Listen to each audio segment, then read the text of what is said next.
You might have heard the saying that romance is like rizq. In reality, every single relationship in our lives is a form of rizq. It's a form of divine sustenance. I want you to think about how many unlikely friendships there are, how many unlikely relationships there are. And you think, how is it that these two people ended up coming together? Or maybe someone that became your best friend in life and it seemed completely random how you met them. If you remember when the Prophet ﷺ said, Al-arwah junudun mujannada, that souls are like conscripted soldiers, that they are driven together by virtue of their likeness. Sometimes it's not the divine decree that drives souls together based upon their likeness.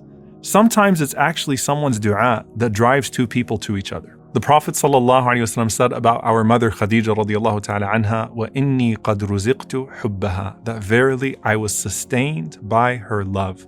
Her love was a form of rizq for me. I want you to think about this. Allah subhanahu wa ta'ala says to the Prophet sallallahu alaihi wasallam, أَلَمْ يَجِدْكَ يَتِيمًا فَآوَى وَوَجَدَكَ ضَالًا فَهَدَى وَوَجَدَكَ عَائِلًا فَأَغْنَى. He mentions that he enriched the Prophet sallallahu alaihi wasallam through Khadija radiallahu ta'ala anha. And this isn't just talking about the position of the Prophet sallallahu alaihi wasallam after marrying someone like Khadija radiallahu anha. I want you to think about what Allah inspired in Khadija radiallahu ta'ala anha before the Prophet ﷺ even received revelation, to where she saw something in him before other people would see in the Prophet ﷺ what they would see in him. She saw in him, alayhi salatu wasalam, despite the societal gap, the best human being to ever walk the face of the earth. That's something that's divine, and that's something that Allah subhanahu wa ta'ala truly descends as rizq. And again, it's not just marriage. SubhanAllah, there's a very beautiful narration from Alqama, rahimahullah. He says that قَدِمْتُ الشَّامِ فَصَلَّيْتُ رَكَعَتَيْن, that one day I went to Syria and I entered into the masjid and I prayed 2 rak'ahs. ثُمَّ قُلْتُ, and then I said, so listen to the dua, اللهم ارزقني جليسا صالحا. Oh Allah, grant me a righteous companion. So this is actually a dua. اللهم ارزقني جليسا صالحا. Oh Allah, grant me a righteous companion. So he said, فَأَتَيْتُ قَوْمًا فَجَلَسْتُ إِلَيْهِمْ. So I came to a group of people in the masjid and I sat with them. And he said, فَإِذَا شَيْخٌ قَدْ جَاءَ حَتَّى جَلَسَ إِلَى جَنْبِي. And then he said, suddenly an old man came and he sat right next to me. So I said, Man hadha? Who is this? They said, that's Abu Darda radiallahu ta'ala anhu, who's literally one of the greatest scholars of the Sahaba of the Prophet sallallahu alaihi wasallam, who was the teacher of Ash-Sham. And it was on the basis of that dua. We have the famous story of the baker in the time of Imam Ahmad rahimahullah, who made dua to one day see Imam Ahmad. And Imam Ahmad rahimahullah gets kicked out of a masjid and dragged by his feet until he enters into the bakery in front of that man on the basis of that man's dua.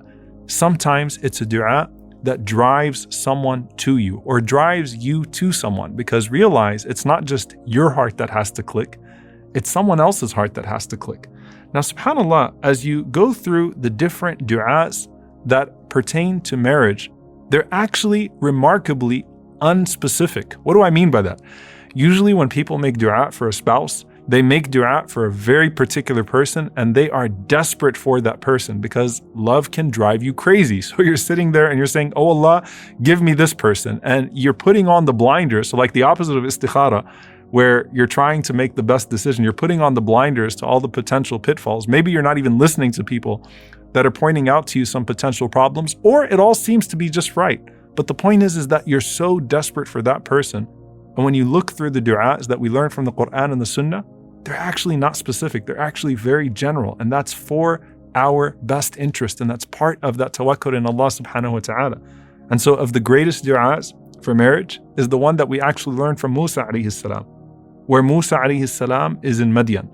And Musa alayhi salam has just escaped Egypt after a horrible mistake that he committed. And he is completely alone, abandoned, a fugitive, and has no idea what his next step in life is. And he does this small good deed, and then he rests under a tree, and he makes this famous dua to Allah subhanahu wa ta'ala, قَالَ رَبِّ إِنِّي لِمَا أَنزَلْتَ إِلَيَّ مِنْ خَيْرٍ فَقِيرٌ. He said, oh my Lord, indeed I am, for any good that you bestow upon me, very needy. Ya Allah, I need you. And he doesn't say what he needs from Allah subhanahu wa ta'ala, because the list is actually pretty long there. Safety, food. The last thing he's probably thinking about is a spouse, but that's actually the point. He just says, Ya Allah, I need any good that you're going to bestow upon me, and I am in a state of faqr. I am in a state of complete vulnerability to you. The scholars say, first and foremost, Musa alayhi salam employs what is known as wasful hal, how you describe your state. And he says, I am always in need of you. So I am faqir, whether I am in the palace of Fir'aun or whether I am lost under a tree in Madian, I am always in need of you, O Allah. And the scholars mention here, as Imam Sa'di rahimahullah says, وَالسُّؤَالِ بِالْحَالِ أَبْلَغُ مِنَ السُّؤَالِ بِلِسَانِ الْمَقَالِ. Sometimes to ask Allah subhanahu wa ta'ala by presenting your difficult situation is even better than asking Allah subhanahu wa ta'ala directly with speech. It's just, Ya Allah, here I am. Now, last time we spoke about how you shouldn't say, I'm unworthy. There's a difference between saying I'm unworthy or I'm from the wretched and I have absolutely no right to ask you, O Allah, and saying, Ya Allah, I'm in need of you. Ya Allah, I'm always in need of you. And presenting your brokenness to Allah subhanahu wa ta'ala. So long as you're not suggesting when you present that brokenness to Allah subhanahu wa ta'ala that you're irredeemable. So Musa alayhi salam simply says, O Allah, I am for any good that you are going to descend upon me, constantly needy, whatever it is. And I could list out what those are, O Allah, but I'm just leaving that to you. And at that point, Allah subhanahu wa ta'ala inspires in his future father-in-law. And this is what Imam bin Ashur rahimahullah says, أَلْهَمَ شُعَيْبًا أَنْ يُرْسِلَ وَرَاءَهُ. That Allah subhanahu wa ta'ala inspired Shu'aib to send his daughter to him.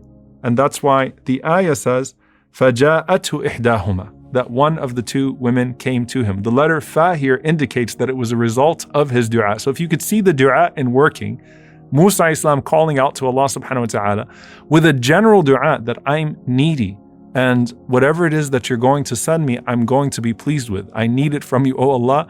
And then suddenly the inspiration coming to the family of Shu'aib, and then this woman being sent towards Musa alayhi salam, and then finally Musa alayhi salam finding out of that miserable situation a beautiful marriage. This is all part of the decree of Allah subhanahu wa ta'ala. And so truly here, of the best du'as to ask Allah subhanahu wa ta'ala for a spouse is then this du'a, Rabbi inni lima anzalta ilayya min khayrin faqir. My Lord, indeed I am for any good that you bestow on me very needy. And by the way, there's also a sign here that you don't actually have to know what khayr, what good you're asking from Allah subhanahu wa ta'ala. You just have to know that you are delegating it to Allah subhanahu wa ta'ala. You don't even have to know what the way out is. You just have to know that Allah subhanahu wa ta'ala is capable of giving you a way out and then trust Him to do so. And so sometimes we don't even know what we're specifically asking for, but we trust Allah subhanahu wa ta'ala with that ask. And so you have Khadija being driven to the Prophet sallallahu alaihi wasallam. You have Abu Darda radiallahu ta'ala anhu being driven to Alqamah. You have Shu'aib and his family being driven to Musa alayhi salam. These du'as that are being made for a good spouse, for a good companion. What about the du'a of someone who is divorced or widowed? This is where we look to Salama radiallahu ta'ala anha, who when her husband Abu Salama radiallahu anhu passed away, and he was one of the best companions of the Prophet sallallahu alaihi wasallam. Truly a remarkable man, an amazing human being. And Salama radiallahu anha thought to herself, how could I possibly have something or someone better than him? And the Prophet sallallahu alaihi wasallam teaches her the dua, Allahumma ajirni fi musibati wa khuluf li khayran minha. Oh Allah, compensate me in regards to my tragedy and give me something better than that which was taken away. And when Salama radiallahu anha is making this dua, she doesn't realize what the khayr could be, what it could possibly be that Allah subhanahu wa ta'ala would give her in place of Abu Salama. Is it Jannah? That would be khayr. But in her situation, she said, Allah subhanahu wa ta'ala gave me the Prophet sallallahu alaihi wasallam. She never even thought that that was a possibility. And he was the one man alayhi salatu wasalam that she could say without a doubt was actually better than Abu Salama. Because if you asked her about any other companion of the Prophet sallallahu alaihi wasallam, she wouldn't be able to tell you who was better than Abu Salama radiallahu ta'ala anhu. Now someone might be saying, well look, my previous husband wasn't exactly Abu Salama. I got divorced and I had a nasty divorce. Or, perhaps even though I'm widowed, there's some trauma there and I'm having a hard time getting over it. And who's going to look towards me? The point is, dear brothers and sisters, when you make this dua, there's surely something that is prophetic. There's surely something that can come out of it. And just like with every other dua we've covered so far, you're saying let the khair be in the hereafter or the dunya, and privileging the hereafter to the dunya, but knowing that Allah subhanahu wa ta'ala can give you both if that's best for you. So this is the dua for the single person in regards to Musa alayhi salam, the dua for one who is divorced or widowed in the case of Salama radiallahu ta'ala anha. And then finally, the dua that is comprehensive in this regard, رَبَّنَا هَبْ لَنَا مِنْ أَزْوَاجِنَا وَذُرِّيَّاتِنَا قُرَّةَ أَعْيُنٍ وَجَعَلْنَا لِلْمُتَّقِينَ إِمَامًا. O Allah, grant us from our spouses and children the coolness of our eyes, and make us imams, make us leaders for the pious. In this dua, it's important to mention that this is not just a dua that you make after you get married. This is a dua that you make, period. And it has to match up with your actual priority in regards to who you choose as a spouse. So you can't say, let us have in our spouses and our children the coolness of our eyes and people that are religious and people that are practicing, but then not really have that represented in your criteria for marriage. So that's one group of people, right? Like, let me make this dua, رَبَّنَا هَبْ لَنَا مِنْ أَزْوَاجِنَا وَذُرِّيَّاتِنَا قُرَّةَ أَعْيُنٍ, but you're not choosing people on the basis of the criteria of your dua. But for everyone else, when you're making this dua, just like every other dua, this is a Quranic dua, this is a beautiful dua, and it represents not just the desire for a companion, not just the desire for children, but it represents what would be driving you to make that dua in the first place, which is to increase, first and foremost, increase the obedience to Allah subhanahu wa ta'ala on this earth. Because the coolness of your eyes in marriage and the coolness of your eyes in your children should be to see people that are in the worship of Allah subhanahu wa ta'ala, then certainly to benefit from their companionship as well.